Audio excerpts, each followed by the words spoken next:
welcome to the weekly wrap video. The focus of the past 5 days has been on both sides of the pond, with the ECB and the Fed's policy outlook being really the driver of the markets this week. The dollar has remained rampant with resounding strength across the last 5-day period, breaking to multi-month highs and allowing the dollar-yen currency pair to break through 103 for the first time in around 5 years. So a lot of movement being observed across the currency markets this week, being driven by that Fed and ECB policy outlook. In terms of the Fed's perception, they're actually seen as relatively hawkish now, as a number of people come out and say that they believe that the Fed could move to taper their QE purchases even by the end of the year.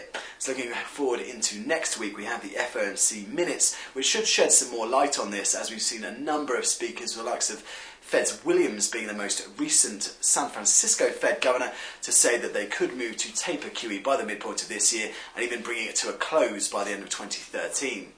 But on the flip side for the ECB, they're actually seen as relatively dovish now after a particularly poor piece of data we saw on Wednesday, with Eurozone GDP sliding beyond forecast, with the likes of France and Germany much weaker than previously expected in terms of their growth outlook.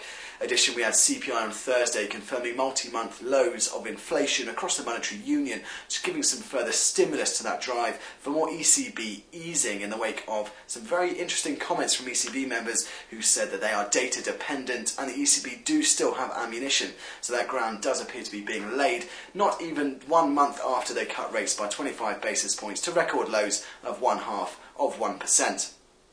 But looking ahead into next week, as mentioned, we have that FOMC minutes release likely to shed some further light on the pace at which the Fed could or even will taper their QE purchases.